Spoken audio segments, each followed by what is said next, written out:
Should we just vote to be voted, or should we bail out of that particular election altogether? What do we have to lose since we're not getting anything from our votes anyway? That's coming from me. That's not coming from our guests. I have to put my 2 cents in. It's worth a quarter, okay?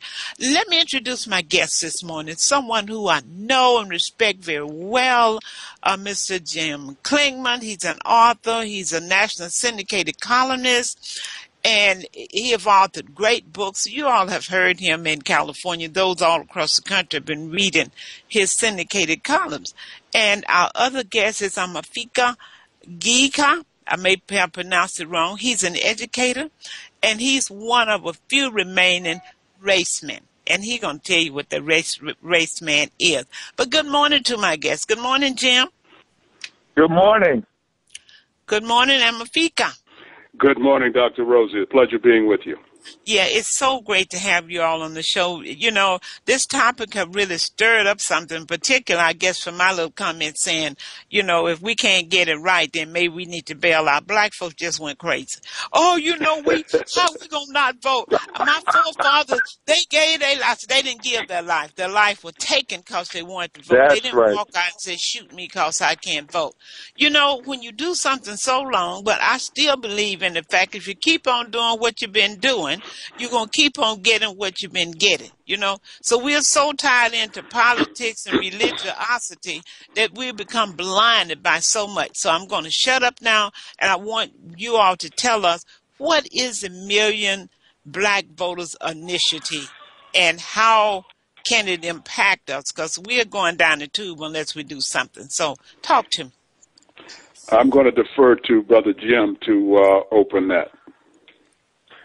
Well, thanks, Amefika, and thank you, Dr. Rosie, for having us on. I'm going to give you just a thumbnail and really kind of use your comments as a segue into my comments, and then Amefika can give more details on it. As you recall, Dr. Rosie, we got together back in 2005 in Detroit with Dr. Claude Anderson and Bob Law and others who wanted to put together a movement to build an economic enclave in Detroit. And, of course, that didn't happen. But since then, we have evolved to where we are now through the leadership of Dr. Claude and Bob Law and Tom Pope and yourself and Amefika and myself and others, to this point today to, bring to the realization the words that you just said. What's the question? What have we gotten and what are we getting from this political system that we're playing in? And I still contend that we're just playing to play. We're not really playing to win. And if we're not getting anything, and I think that question can be answered not only for the past decade, but for the past 50 years, if we're not getting anything, why haven't we changed in order to leverage our votes to gain some return, some reciprocity? And by the same token, the question is, why are we still at the bottom of every economic category in this country? So what we're doing with the Million Conscious Black Voters campaign is to, first and foremost, gather 1 million or more conscious black people who are willing to leverage our votes by registering no party affiliation. As you said, Dr. Rosie, if we're not getting anything, why are we playing? We need to just either opt out or be serious about leveraging our vote collectively. Right. So we're looking to gather 1 million or more conscious black voters and contributors, and what we mean by contributors are not people we're going to be begging for money from, but people who are willing to contribute their time, their talent, and their treasure. And their treasure comes into play in a way that we're not asking for donations. We're asking people to support products that we have that will help to spread our message and promote what we're doing. We're not talking about something for nothing.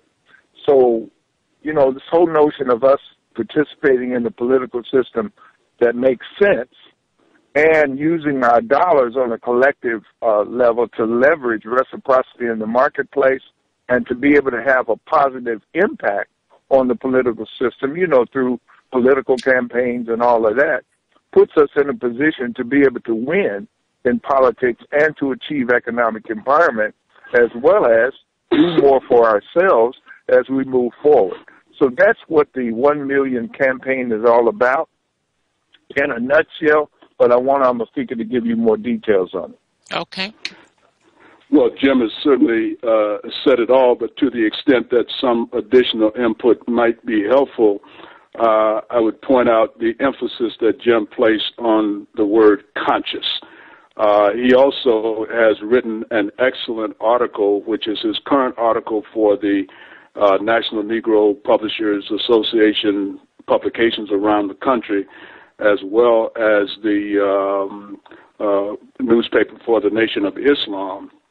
And he talks about what if. He asked the question, what if? That's to get us into the vein, Dr.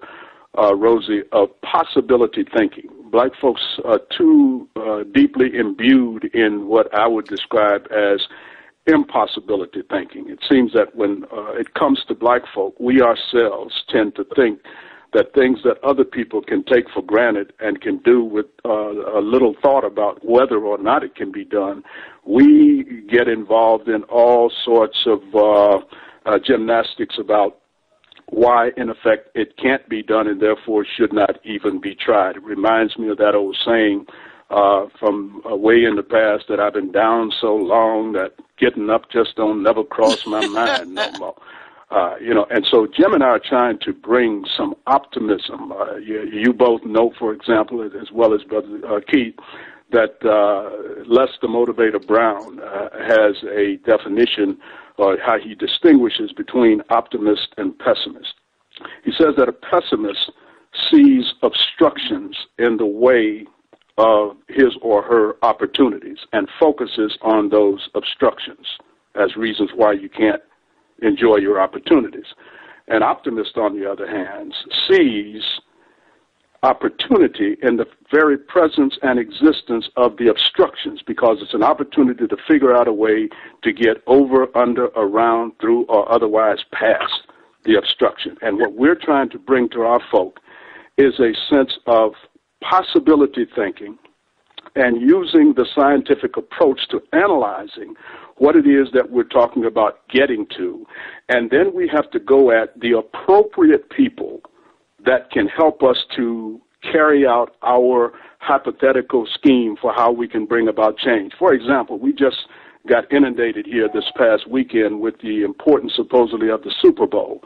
Now, the Super Bowl represents the two best teams in the NFL, and each of those teams represents 55 or 60 of the very best players, football players in the country, if not the world. So you're not putting children out to do men's work. You're getting not only grown people to do grown people stuff, but you're getting the best grown people who are available with the assortment of talent, skills, and abilities that are requisite for whatever is the goal of the objective.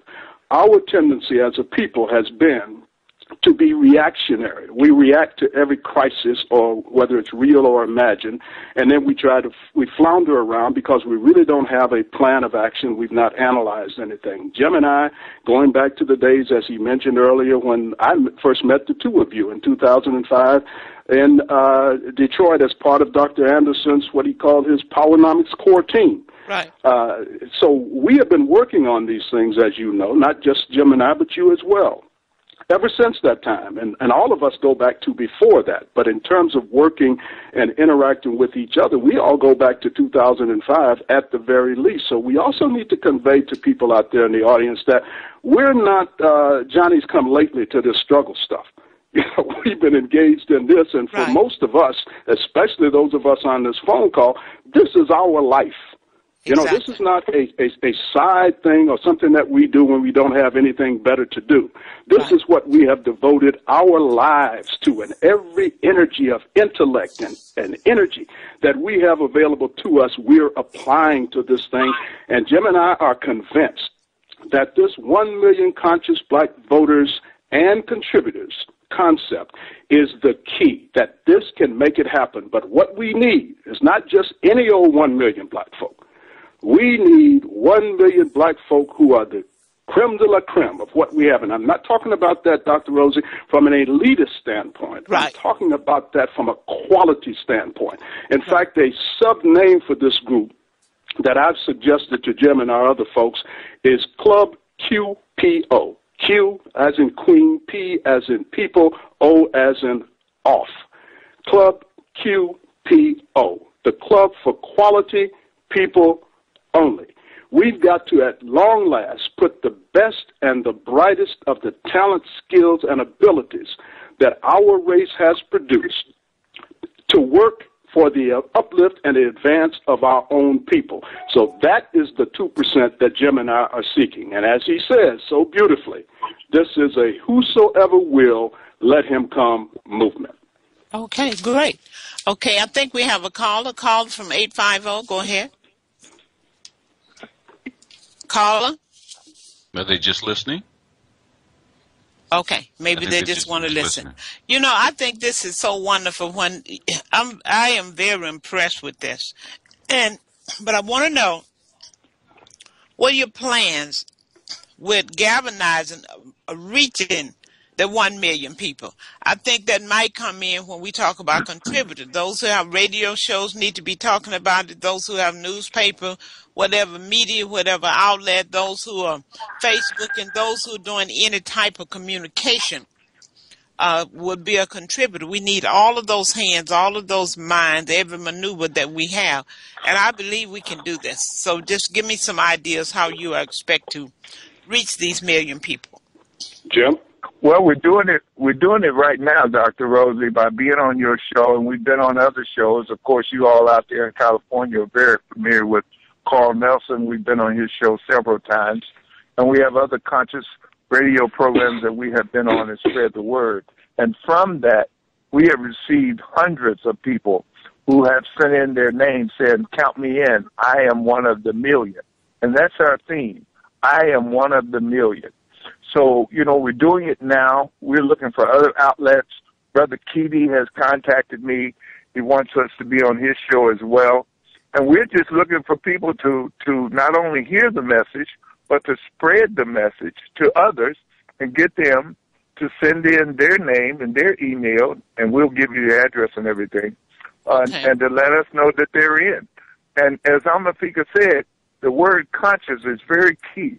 Now, we know what that means. Some other people out there may not know what that means, but it simply means a black person who has, first of all, really had enough and who is willing to share share his or her time, talent, and treasure toward the uplift of black people. Okay, now, Jim, can we take a call? Yeah, sure. Hold your thought. Let's take a call. We have Mr. Carl Martin. Go ahead, Mr. Martin. I'm loving the program, and I have to say hello to my good friend, Baba Amefika. Hey, Brother Carl, my old roommate from the Ghana trip. Yes. Yes. How you doing? And Brother Jim. Oh, man, it's great hearing you guys.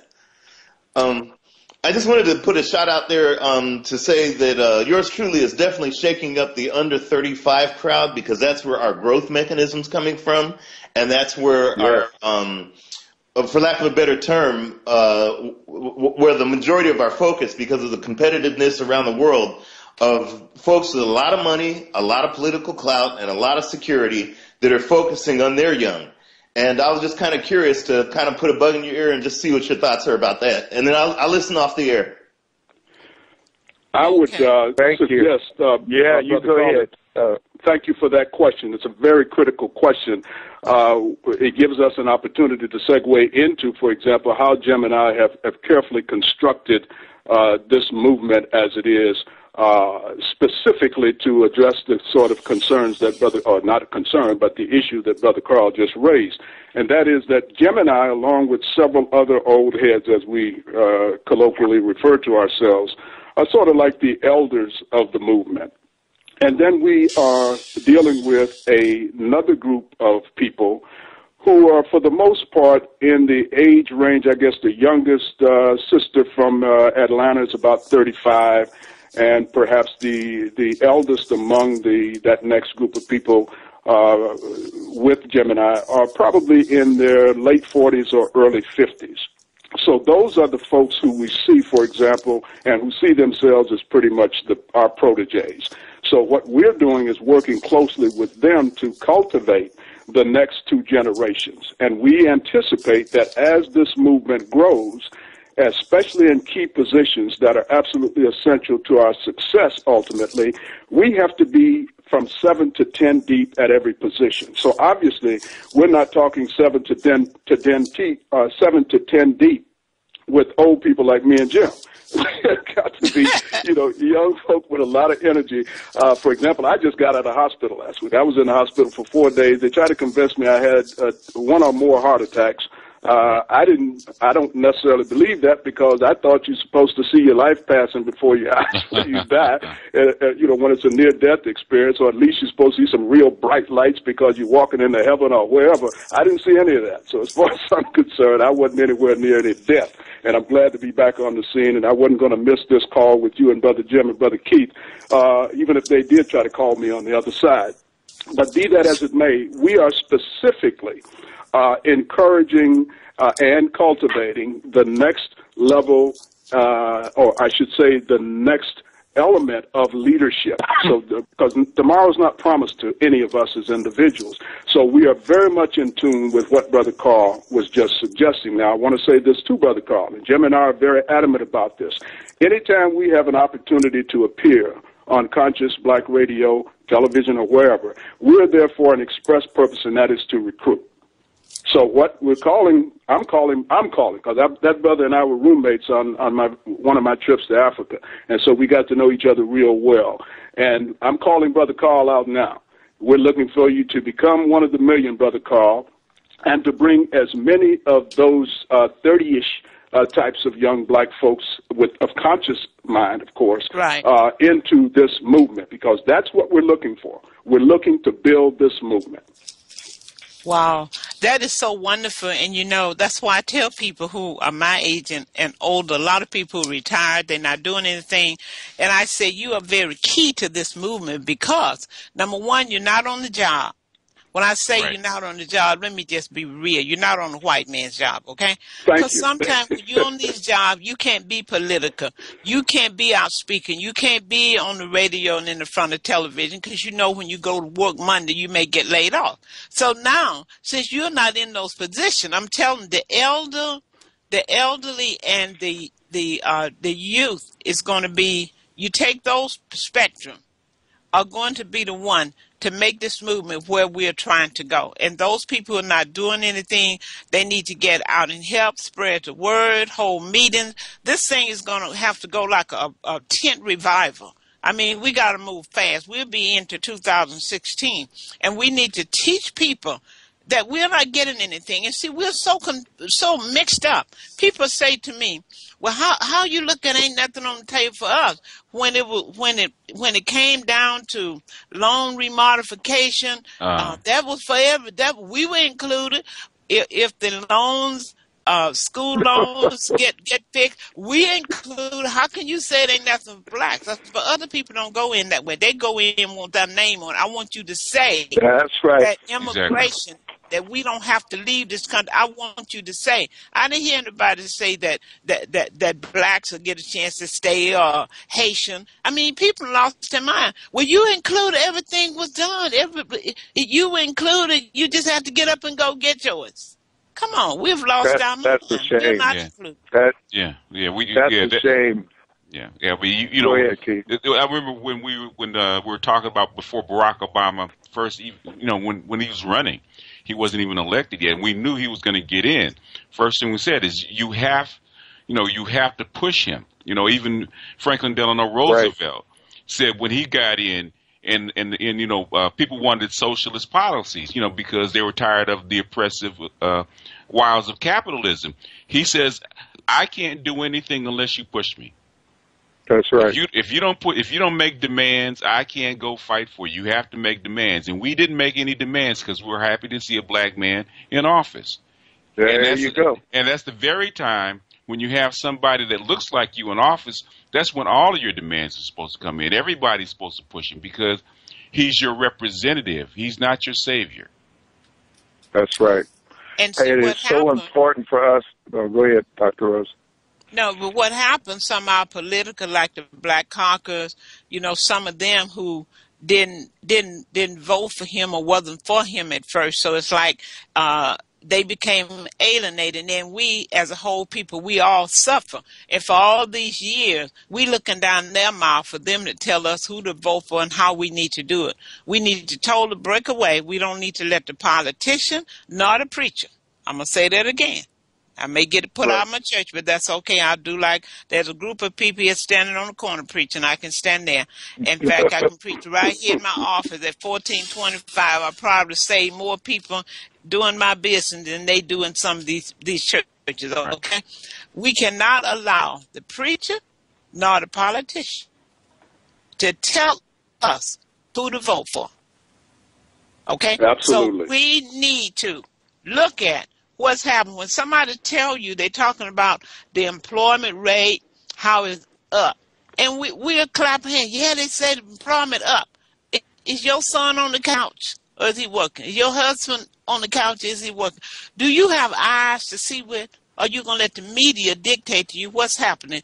They have never given a quote about the unemployment rate for blacks. They're not talking about us, y'all. Whatever they throw, the only time they're talking about us when they're talking about crime and welfare and this kind of stuff. Right. Jim, you're right. I appreciate what you all are doing, because when I look up on billboards and I see signs say these many black men or black women got AIDS. These many. If you're gonna give statistics, when are we gonna stand up and say no? Until you put all statistics, let's put every race. Let us see what's going on with everybody. Then take our damn names off of that sign. I agree, and I think what's missing in the political discourse, Dr. Rosie and Keith, is that you never hear, like you said, all you have to do, let me give you a good example. Go back and read the text of the President's State of the Union address. You will see that he mentioned very specifically homosexuals, I think he said gays, and Hispanics, and I don't know if he used the word minority at all, but he never said the word black or African American. And, we have to understand that in this political system, as the brother said earlier, we're not going to get anything without demanding it. When he won, every group was knocking on his door telling him what they wanted except black folks. And they got we were somewhere up in because we were somewhere up in the club trying to invent a new line dance because we had a black president. Right. And that makes absolutely it down, no right? sense. Exactly. Bob Law said once. Oh, go ahead. Go hold your thought. Go ahead. We have a call, 775. Caller, you're on the air. Caller? Maybe they'll listen. Okay, go ahead, Jim. Yeah, I want to say Bob Law once said, black folks are happy just because Oprah is rich. And I would add to that. Black folks are also happy just because we have a black man at 1600 Pennsylvania Avenue. That's not enough to just sit back and be euphoric about. And we can see it by looking over the past 6 years. We didn't do our job, and in my opinion, he hasn't done his job for us. So, exactly. But whose shoulders does that fall on, and who suffers for it? We suffer.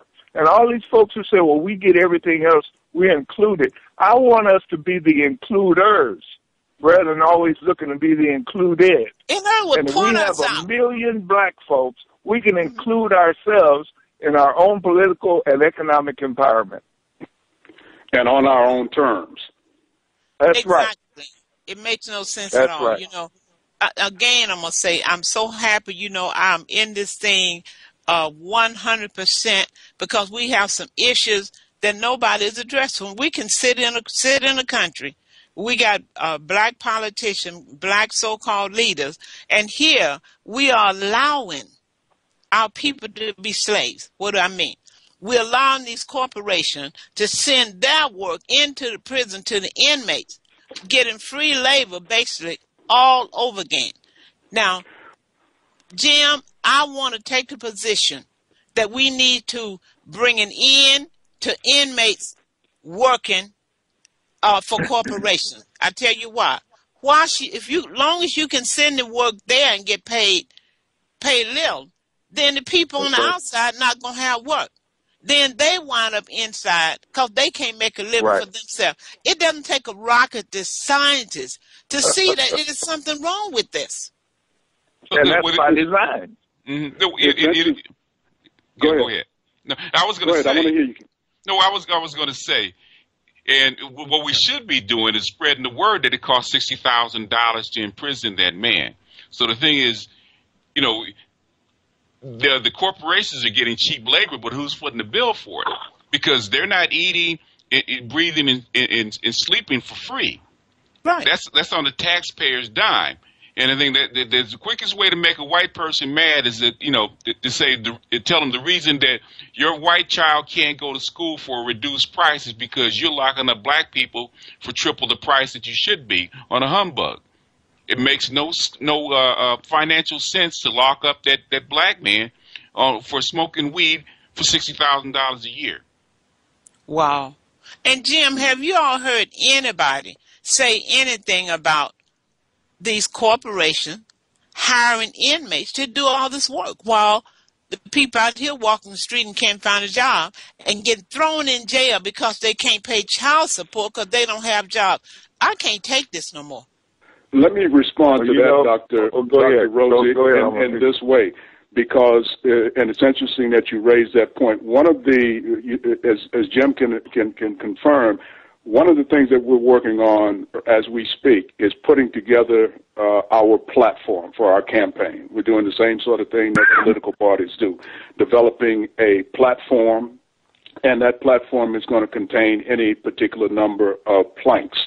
Among those planks will be one that will address itself to this issue of the 13th Amendment, for example, and the fact that there's a segue left into the 13th Amendment that allows slavery to be reinstituted and to, in fact, be reinstituted in the form of the prison jail industrial complex. In other words, people can be convicted of a crime and, in effect, be reinserted or reinstituted as slaves. That's in the Constitution. It's a part of the 13th Amendment. So we want to address that from the standpoint of what are the implications of that. And one of the things that I notice is that when you think about why it is that the president and his folk are so willing to encourage the forgiveness or amnesty for so-called illegal immigrants into this country, especially now that they're here as illegals, it's because those folks supposedly are more willing to work for less than, say, even black folk are. But there's another group of folks in this country whose cost of labor, or whose the cost of labor for them, is even less than the illegal immigrants, and that is prison inmates.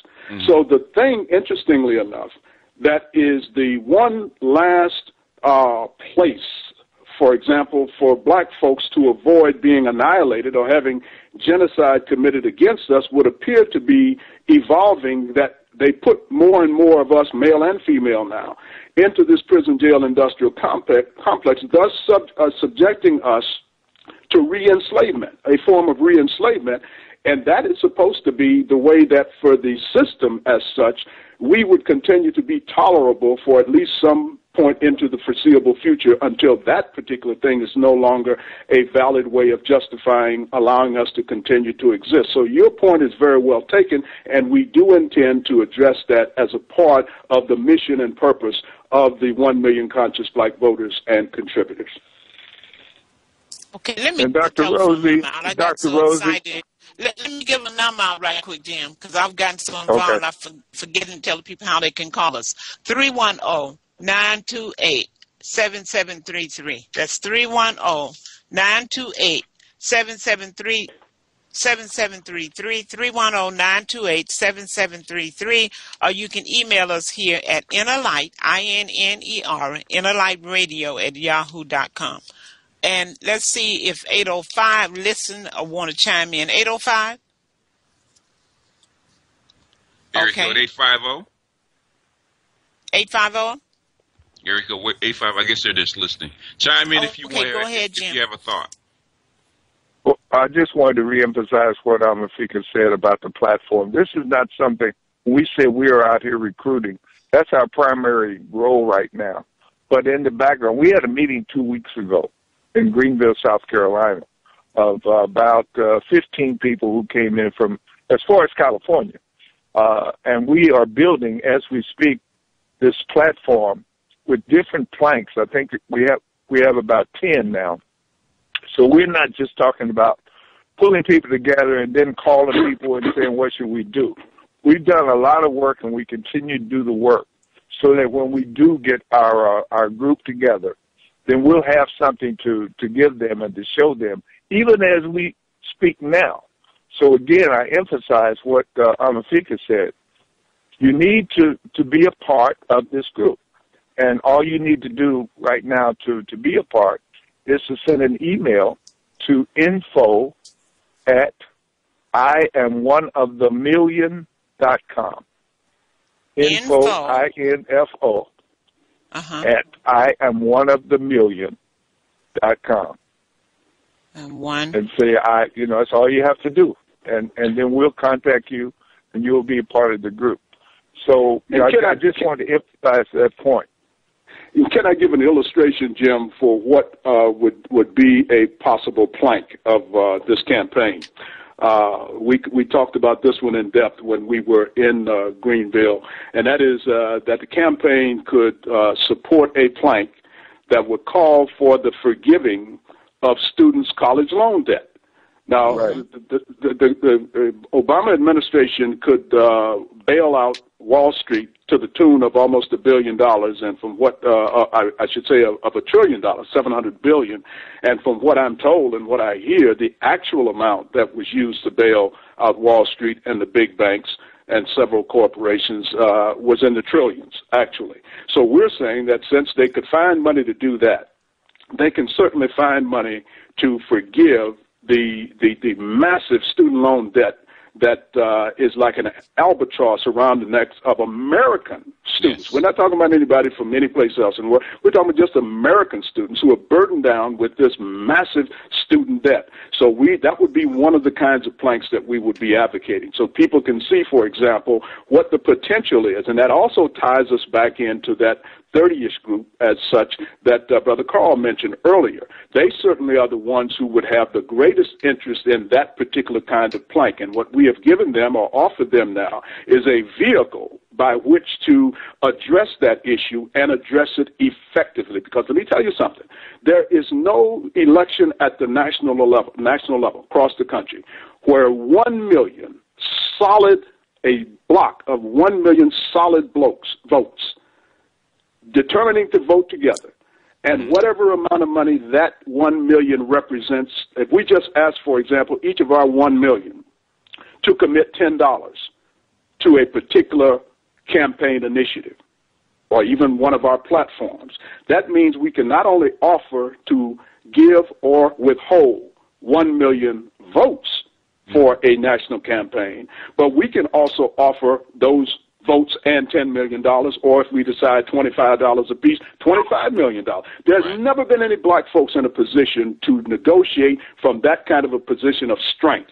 But this 1 million conscious black voters and contributors, that's why we call it voters and contributors, because we not only have votes to give or deny, but we also have money to give or deny. And as you know, in America, money talks and the other stuff walks. Yeah, that's true. And then another thought is that when you take social media like Facebook and Twitter, if you have 1 million people, and each of one of those 1 million people have 50 to 100 people on their page, as friends, just think what kind of advertising for any platform that you want to put forth.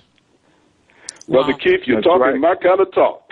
And you know what, Keith, Brother Amefika, you mentioned about the school loans. You know, there's a lady here in California.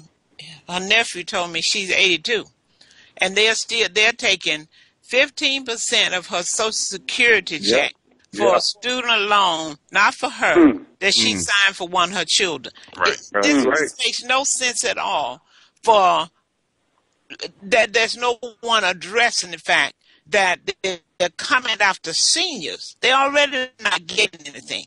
I mean, it just make you wonder what is the Yeah, those political those system? student It's called those austerity. student loans cannot be bankrupted out of. They're going to follow you to the grave, and then they'll be passed on to somebody else. Yeah. And we have over $1 trillion in student debt right now. And when people talk about, well, we're always included in everything Obama does, well, the HBCUs lost $150 million when he changed the Parent Plus loan program. And we don't even say anything about that. Our students now, some of them are not able to go to college because of that and have to drop out. So, as Amefika said, it's all about leverage, leveraging our dollars and leveraging our political numbers Right. so we can benefit from these two systems called politics and economics. Right. And, But let's sum this up. What we're talking about is you can go back to the old term when they said block voting. We need this 1 million people who are sitting and looking at these crooks and say, here's the ball in our hand right here. What you promise us will determine which way we're going to swing. If Right, it's that's not right. right, we ain't swinging. what the thing Can is, you imagine what would happen if these politicians understand that we have 1 million people waiting for the yay or nay as to Yes. whether they're going to vote or not? Don't tell me that won't change. you know what, Dr. Rosie, the biggest thing is that if you have a block of 1 million people that are dedicated to a cause, especially in this day and age, you can put pressure on the politicians. You can put pressure on the corporations. You can put pressure on the advertisers. That's right. You can put a block of 1 million people in this day and age. You can put pressure on. You can put pressure on foreign states. That's how powerful it is. So the thing is, 1 million people. You could make that group one of the most powerful non-governmental organizations in the world with 1 million people. Yes. Absolutely. That's right. Let's Absolutely. give that number out again. People who are listening, not only when you hear of something that you like and you know that it's right, then it becomes your responsibility There to you go. email, to Facebook, to tell everybody that you know. Exactly. And I believe this show is going to air again for those who didn't listen. I believe at 7 o'clock, the technician will let me know.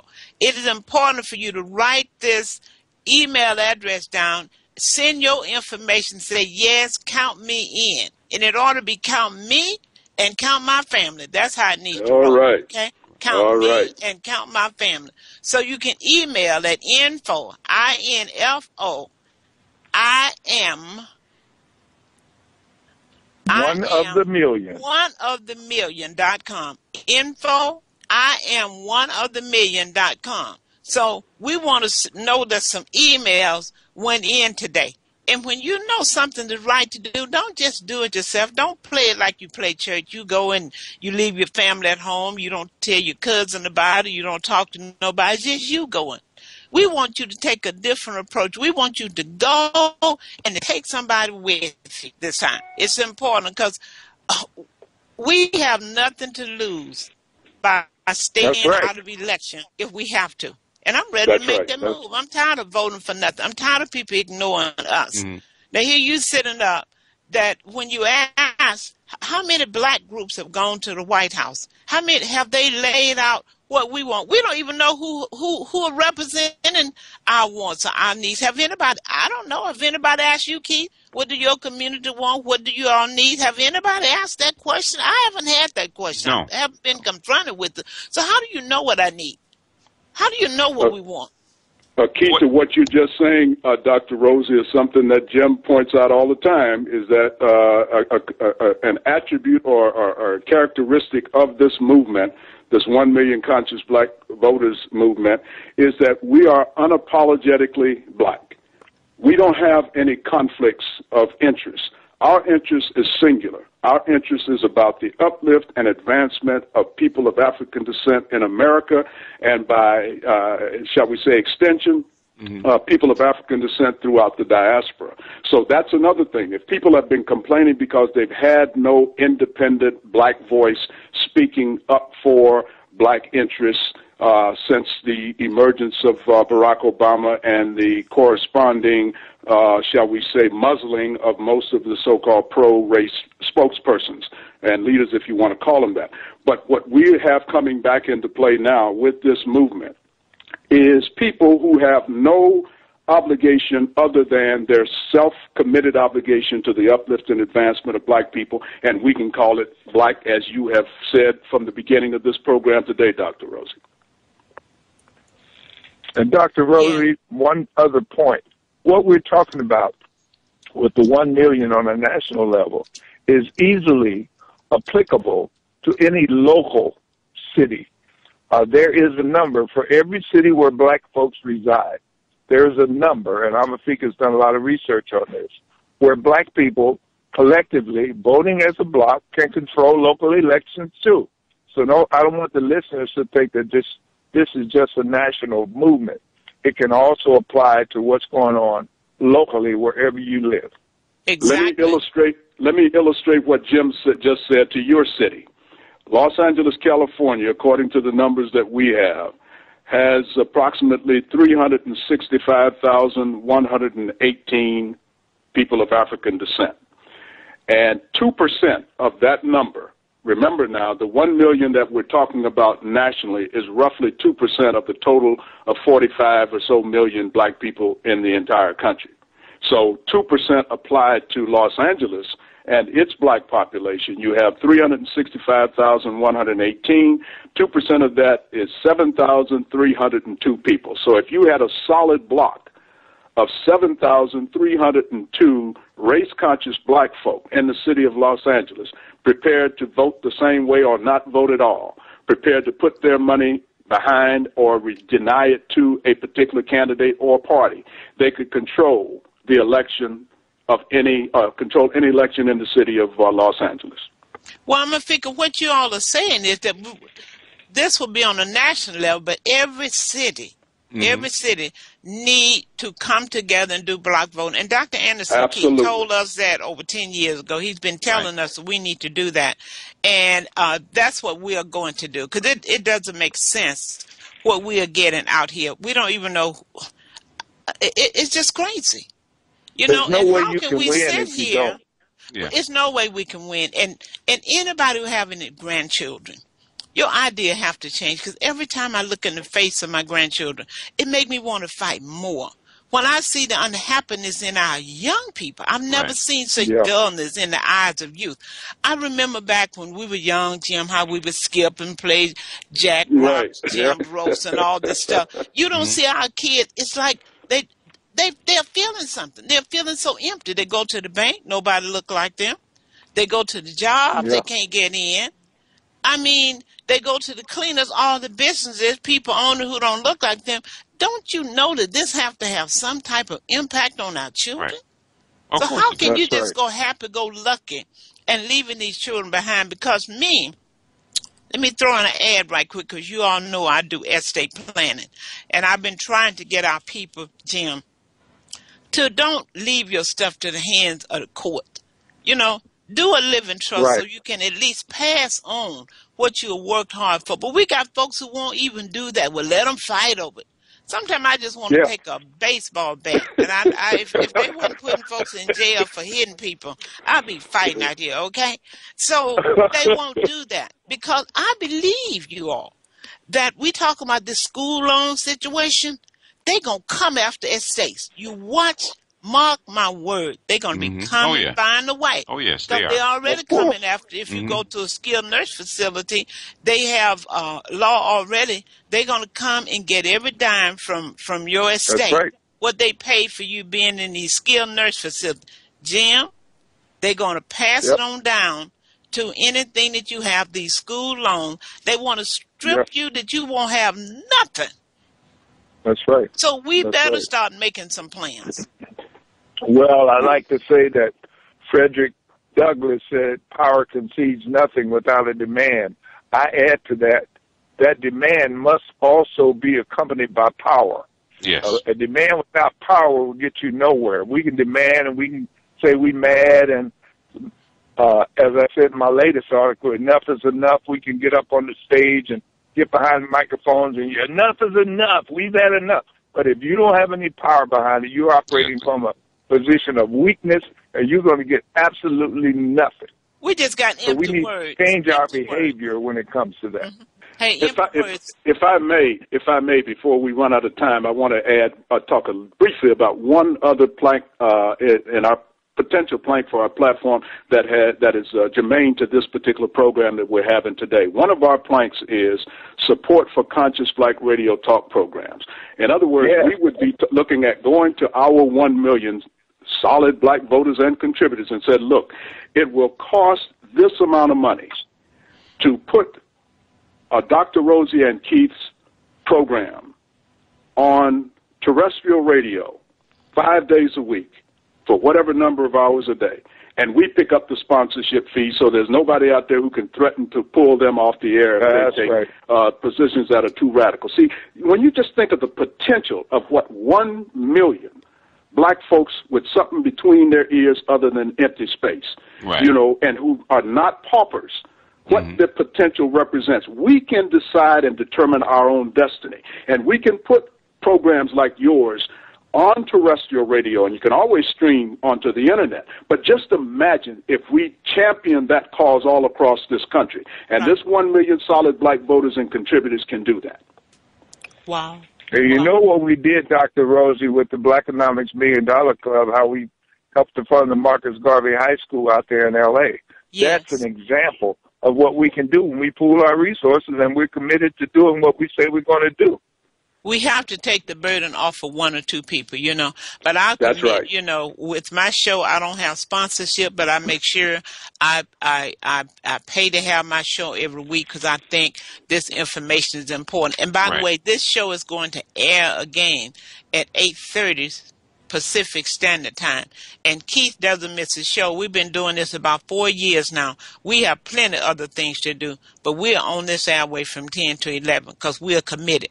So, and we're asking other people, but I want everybody who listens to call other people and tell them to go. And don't be talking negative. You can't get no million people. You shut your mouth. That's right. Shut your All mouth. All we want is one. Yeah. You just be one. All we want is one at a time. Yeah, you just do it yourself. We don't want no negativity. 1 million people. I bet you if I said we have some cheese to give away, 1 million would show up. Don't get out of my face with that crap, okay? I told y'all, some of these rappers were going to be there and they were free, 1 million would show up. Don't talk to me about that. Don't y'all get me started this morning. Now, we on our way. We're going somewhere with this. So let's get on that internet. Info, I-N-F-O. I am one of the million.com. And That's right. That doesn't cost you anything. Because I want to talk about it next week, how many people did it. Right. Don't let them persuade you not to. Yeah, it's free. It costs you. It's not even 2 minutes of your time. It doesn't cost you a dime. You got a phone. You got a computer. Everybody's got one. That's right. There's no excuse anymore. Well, I'm info at IamOneOfTheMillion.com. I am one, and I am Ticker Black. The rest of you Negroes out there, you all get Ticker Pink. I'm Ticker Pink. Well, I'm Ticker Black. And I am in it all the way. And you guys know that just. Oh, you picking cotton in my field. When I saw this, I said, "Look, they in my field picking cotton. Now let me get my sack."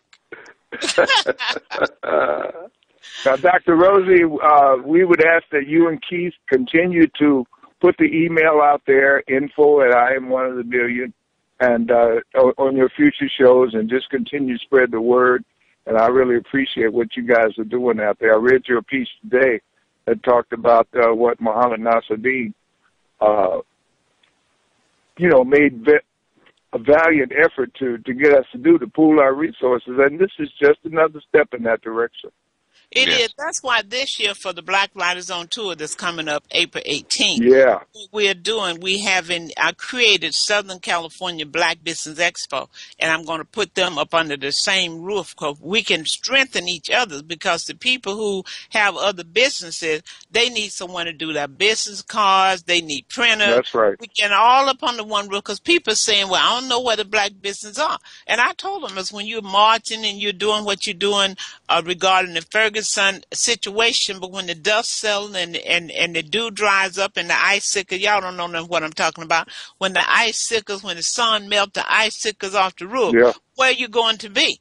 And if we don't focus now, this was the best time to focus on black business ownership, because that's where the jobs are going to come from. Businesses does not perpetuate jobs, but businesses does. So we're going to have more people unemployed unless blacks own more business, because people are going to hire their own, and you can't be mad at them. So Jim, I'm thinking for Black Writers on Tour, we might need to get somebody to man a booth and have a booth there.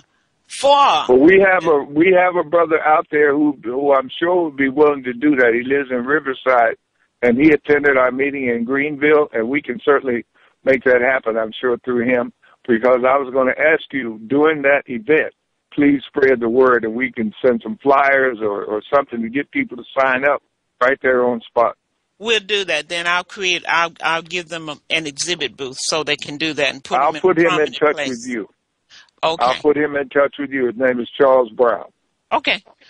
This has been a wonderful show. I sure appreciate you guys hanging with us, and hopefully you all going to definitely have to come back before April, really. You all need to come back, because we got to get the word out and send us exactly I think the best thing to do, Amefika and Jim, is to give us the exact message to email to people, because that's what I do for my Black Writers Conference, because I would always tell the authors, now you all put something on Facebook. I've learned to make it easier for people.